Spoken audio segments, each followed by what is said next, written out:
आपकी dictation start होगी 5 second बाद।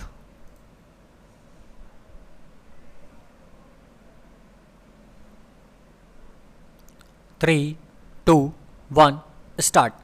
उपाध्यक्ष महोदय, मैं समझता हूं कि अब तक इस वैदेशिक नीति पर न केवल इस ओर के सदस्यों ने ही बल्कि दूसरी ओर के सदस्यों ने भी प्रधानमंत्री जी को धन्यवाद दिया है, इसलिए मैं अपनी तरफ से धन्यवाद देकर उनका बोझ बढ़ाना नहीं चाहता। इसमें संदेह नहीं कि इस सदन के सभी सदस्य, चाहे वे किसी भी पार्टी से संबंध रखते हों, इस बात से पूरी तरह सहमत हैं कि हमारी विदेश नीति ने संसार में हमारा सिर ऊंचा उठा दिया है। हमने पंचशील के सिद्धांत को संसार के सामने रखा है। यदि हम उसके आधारभूत सिद्धांत पर दृष्टिपात करें तो हमको पता चलता है कि हमने संसार में एक जो सबसे बड़ा काम किया है वह यह है कि हमने तनाव को कम करने का प्रयत्न किया है। जिस समय हमने नई नई स्वतंत्रता प्राप्त की तो हमारे सामने बहुत से प्रश्न थे। उनके साथ ही हमारे दो बड़े गुट थे जो कि एटम बम और दूसरे बम लिए हुए हमको चुनौती दे रहे थे कि अगर हमने उनमें से किसी एक गुट में सम्मिलित नहीं हुए तो हमको कठिनाई होगी। उस समय भी हमारे प्रधानमंत्री ने हमारे देश की वैदेशिक नीति को इसी स्तर पर रखा, जिसके कारण आज हम संसार में अपना सिर ऊंचा उठा सकते हैं। हमने जो संसार के सामने पंचशील के सिद्धांत को रखा, उसका सबसे बड़ा फल यह हुआ कि एक सम्मेलन हुआ जिसकी ओर मैं आपका ध्यान दिलाना चाहता हूँ। इस सम्मेलन में बड़े उत्साह के साथ संसार के 29 राष्ट्रों ने, जो कि एशिया और अफ्रीका से संबंध रखते थे, यह घोषणा की कि हम संसार में तनाव कम करना चाहते हैं और साथ ही हम यह चाहते हैं कि संसार में जो विभिन्न सामाजिक और आर्थिक नीतियां हैं वे साथ साथ चल सकें। हमारी वैदेशिक नीति में जो सबसे महत्वपूर्ण चीज है वह है सह-अस्तित्व की भावना। उसी भावना के फलस्वरूप हम देखते हैं कि आज कोरिया का युद्ध नहीं हुआ, जो कि एक तीसरे विश्व युद्ध के रूप में परिवर्तित हो सकता है।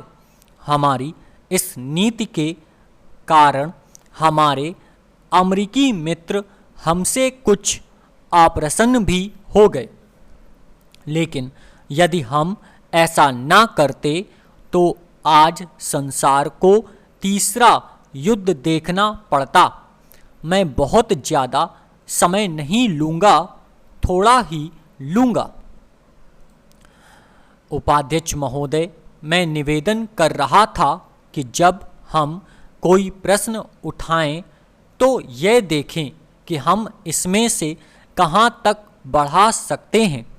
किसी चीज़ का मूल्य क्या हो, महंगी पड़े या सस्ती पड़े, इसको हमें विशेष नहीं देखना है। गांधी जी ने कितनी ही बार हम लोगों को यह बात समझाई कि मूल्य किसी चीज़ का रुपए पैसे में क्या है, यह कोई महत्व की बात नहीं है। आप जानते होंगे कि एक वस्तु जो कि हमारे देश में बहुत सस्ती मिलती है, वही वस्तु दूसरे देश में महंगी मिलती है। इतना निवेदन करने के बाद अब मैं श्रम विभाग की जो रिपोर्ट है उसकी एक मद की ओर तुरंत आ जाता हूँ।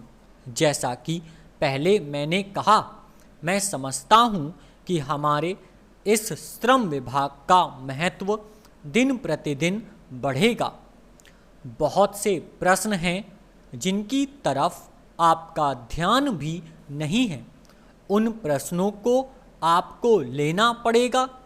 आज आपका श्रम विभाग अधिकतर औद्योगिक श्रमिकों की ओर ध्यान दे रहा है। अभी हमारे माननीय सदस्य ने जो खेतिहर मजदूरों की दशा सुधारने की ओर भी आपका ध्यान दिलाया था और बतलाया था कि आज उनकी कैसी खराब हालत हो रही है, मैं उनसे पूरी तरह सहमत हूँ। हमारी सरकार का ध्यान देहाती श्रमिकों की ओर नहीं गया है।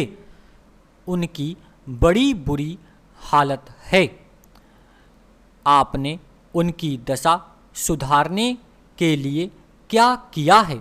मैं पूछना चाहता हूँ कि जो लाखों और करोड़ों आदमी देहातों में बेकार बैठे हुए हैं, उनको मजदूरी और काम दिलाने के लिए आप क्या कर रहे हैं?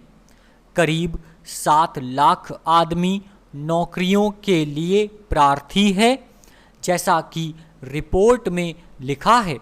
इनके अतिरिक्त कितने ही लाखों और करोड़ों आदमी देहातों में बेकार बैठे हुए हैं और कितने ही आधी बेकारी की हालत में हैं, और श्रम विभाग उन बेकारों और आधी बेकारी वालों की संख्या पता लगाने में असमर्थ है। उनकी संख्या हमको कहीं नहीं मिलती है। मेरा निवेदन यह है कि हमारे देश में बेकारी बहुत अधिक है। जितना अधिक हम बेकारी को दूर कर सकें, उतना ही अधिक हम अपने देश और समाज को सुखी बनाएंगे। इस कार्य में आपका और आपके विभाग का दायित्व बहुत अधिक है। जो भी नया काम आरंभ होता है, उसका दायित्व श्रम विभाग पर रहता है। धन जनता की भलाई के लिए खर्च होना चाहिए। आप सभी को इसकी PDF हमारे व्हाट्सएप या टेलीग्राम ग्रुप पर उपलब्ध होगी।